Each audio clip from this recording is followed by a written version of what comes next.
There's no one right way to squat, which means you might see a lot of variation, which is a good thing. There's different variables that we can change to either emphasize different goals or accommodate different limitations. Let's talk through what these variables are and why you might change them. Let's start with the angle of your feet, meaning when you set up, are your feet parallel to each other? Are they turned out a little bit? Are they turned out a lot of bit?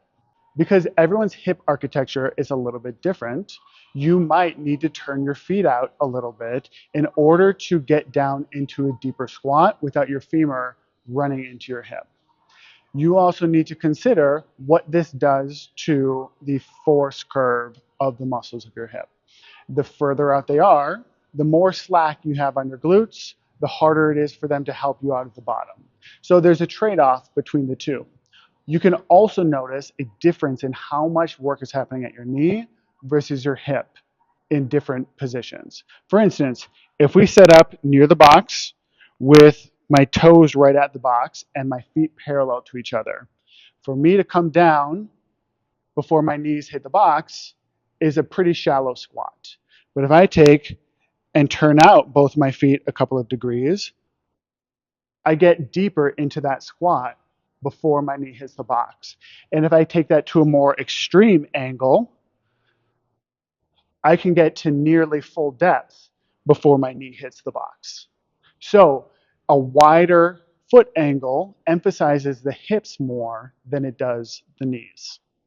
And we can see a similar thing when we talk about how wide is your stance. Are you narrow at your hips? Are you just outside your hips? Or are you much wider?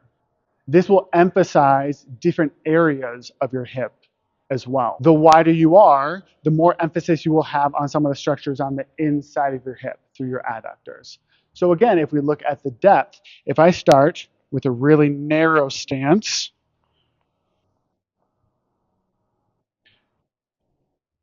my knees come forward past my toes. If I come a little bit wider to get to that same depth, they don't come quite as far forward.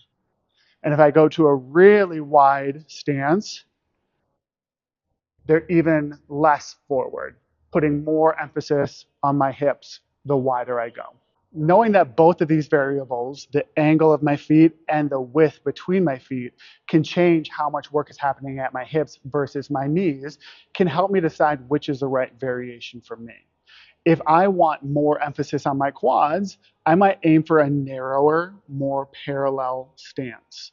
Or if I want more emphasis on my hips, specifically my adductors, I might aim for more of a wide, spread out stance, or what we might call a sumo stance. But this isn't just for performance, it's also for rehab. By emphasizing certain things, we can take load off of other things. So if I want someone to still be able to squat, but they're having pain in their knee when they squat, they're more likely to be uncomfortable in that narrow parallel stance where more of the force is being driven through their quads and their knees. And they might be more comfortable in a wider or more turned out stance where less is going through the knees and more force is going through the hips. But we can take this a step further by taking a look at what's happening at the ankle. With my feet flat on the floor, if I go to my full depth squat, my ankles need to dorsiflex, which means that my knees come forward relative to my ankles. But if I put a heel wedge under my feet, I can come down to that same depth, but the angle of my ankles is much less dorsiflexed. It's more neutral. So for someone who has ankle pain when they squat, this might be a good variation to limit how much movement is actually happening at their ankle. On the other side, for someone who wants even more quad emphasis, this allows them to drive the knees further forward and allows them to get more quad load. Next, we can look at a couple of variables about how you actually engage with and support the bar. First, let's look at how wide is your grip. So when we get under the bar, we can do multiple things with our grip. We can come in really tight, which helps us pull our shoulders together to help support the bar up. But it also requires a little bit more shoulder range of motion. So for people who don't have the range of motion, coming out wider might be more comfortable. We can also change how high the bar is on your back for a squat. Being a little bit more over the top of the shoulders or a high bar squat helps you stay more upright and get more quad emphasis. Whereas being in a low bar position makes it a little bit more hingy to keep your center of mass to get more hip emphasis. Again, we can consider all these variables for what our goal is. If someone is trying to drive as much weight as possible, they're more likely to do it in that low bar position and feel more stable if they can have a narrower grip. But again, from a rehab perspective, if someone is having trouble with shoulder pain while they're squatting, they might feel more comfortable in a wider grip.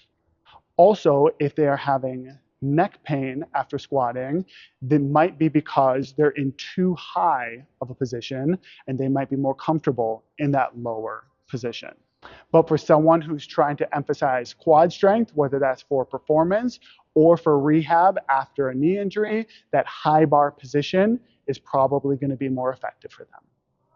And on top of all of these variables, there's dozens other, from tempo to depth to squat variation, that can all emphasize or accommodate different things. There's no one right way to squat, and there's no one right squat variation. It's about finding the one that's right for you and your current goals.